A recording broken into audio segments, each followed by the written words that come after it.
Bonjour à tous, bienvenue dans le MAG. On va faire un point sur la tendance cette semaine. Une semaine sans réelle direction sur le CAC 40. On a connu un joli rebond technique, mais l'inquiétude persiste, notamment sur la reprise économique aux États-Unis. Au-delà des marchés actions, il faut garder un œil sur les changes, un marché qui ne connaît pas la crise. 4 000 milliards de dollars y sont échangés chaque jour. Des sommes colossales, c'est 10 fois le marché actions. Attention malgré tout, cette taille ne prémunit pas contre une chute des liquidités sur le secteur. On l'a vu en 2000 ou pendant la crise. De quoi faire réfléchir les banques centrales qui souhaitent influer sur le cours de leur monnaie via ce marché d'échange. Zoom sur les indicateurs qui feront réagir les marchés. Mercredi, les yeux seront tournés vers l'Europe pour la balance commerciale de la France et de l'Allemagne. L'occasion de faire le point sur la place de l'Europe dans le business mondial. Dans quel état sortons de la crise? Quelle est notre place face aux États-Unis ou à la Chine? Décryptage de Marc Toiti. Malheureusement, la zone euro a été l'une des zones de la planète qui a connu la plus forte récession pendant la dernière crise.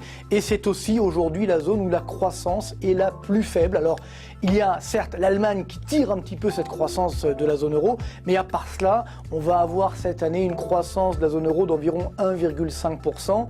Donc c'est à peu près la moitié de ce que devraient faire les États-Unis. Donc c'est un petit peu la tristesse de cette situation, c'est-à-dire qu'on a une crise qui à la base était américaine, et pourtant c'est en Europe que la récession a été la plus forte et que la reprise est la plus molle. Ceci est simplement un problème structurel, puisque notre croissance structurelle, ça veut dire celle qui s'obtient lors d'un fonctionnement normal de l'économie, ce n'est que 1,5%, alors que c'est autour des 3% outre-Atlantique. Alors, on ne parle même pas de la Chine, où là, évidemment, on est très très loin.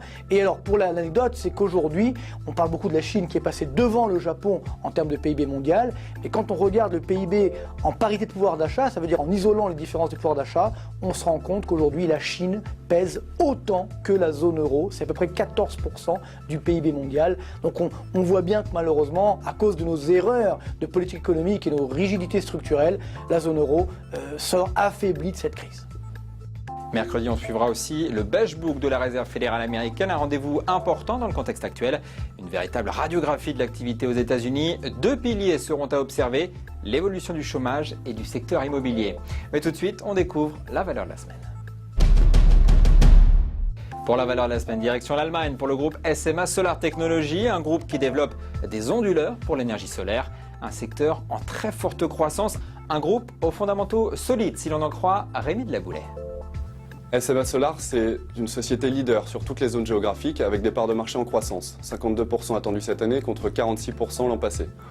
Elle bénéficie de fortes barrières à l'entrée de par la complexité de ses produits et a un bon track record en termes de technologie et d'innovation. La situation financière du groupe est excellente, pas de dette au bilan, plus de 200 millions de cash disponibles et des marges qui sont attendues en croissance par les analystes.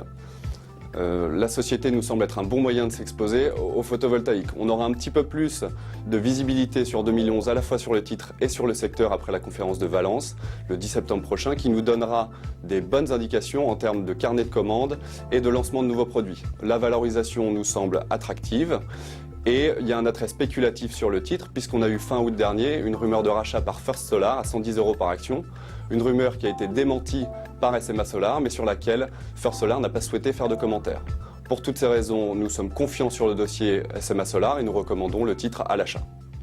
Le MAG, c'est fini pour cette semaine. Rendez-vous la semaine prochaine pour un nouveau décryptage des enjeux du marché. Et bien sûr, d'ici là, toute l'info boursière est en continu sur easybourse.com.